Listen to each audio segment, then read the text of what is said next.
My mom, she started taking drugs when she was young, like very young, maybe at 16 or so. And I never knew my dad. He was a drug addict too. I saw him 2 or 3 times in my whole life. I don't even remember him. And my grandma, she raised me from the age of 8. Later, I started dating a boy, and we lived together for more than 9 years. And then I got pregnant. And at the same time, the war broke out in our region, and I lived in Donetsk at the moment while my mom moved to Vinnytsia.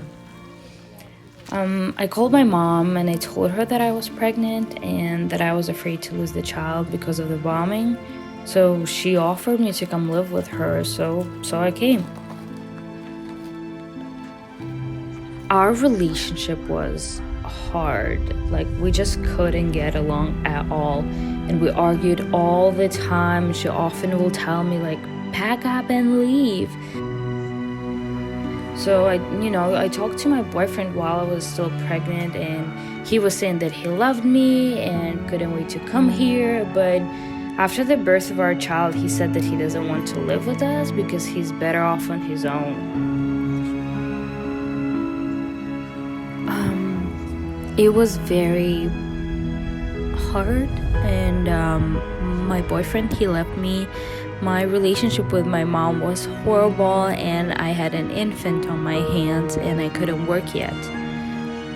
And then my mom and we got into this big fight, and she asked me to leave the house. And then all these thoughts started to come to me, like very bad thoughts. I even started creating a plan in my head, like how I could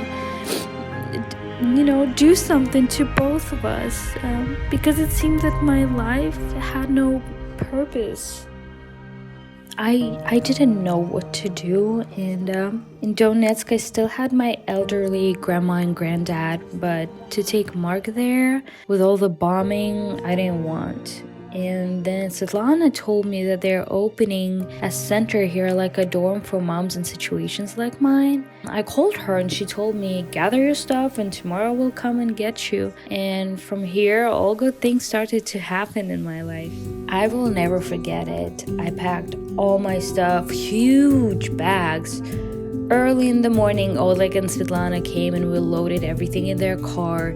And Mark walked like this to the car, and he wasn't steady yet, but he could walk already on his own. And they brought us here. We picked out the best room on the floor because I was the first that came. They were still finishing the construction. There was no furniture, the bathroom wasn't ready yet, and the builders were walking back and forth, and you could hear them drilling and hammering all the time. But I felt like I got to heaven, like real heaven. Everything looked pretty and, most importantly, clean and peaceful. And I needed it so much. And I prayed and thanked God that I got here, because these people literally became my parents and they cared for me like their own daughter. Then when Mark grew up a little bit, Michael offered me a job as a cleaner at the center. And I was thinking, thank you, God, this is perfect for me. I can work and still be with my son and even get paid, and I don't need to worry what to do with him to earn some money. And I have it all in one place. I live here, work here, and have my son with me. It's great, so great. I know that I'm restored. I got saved and was baptized, and I trust God with my life. I know that I'm His child. He brought me out of the war zone. He made a miracle. He blessed me with my son. And I live here now. I am very happy that my son is growing in such a good environment. He is loved and accepted here. Holiday celebrations, birthdays. When someone has a birthday here, it's a big day. Like, we all prepare and we all celebrate, and I'm so glad.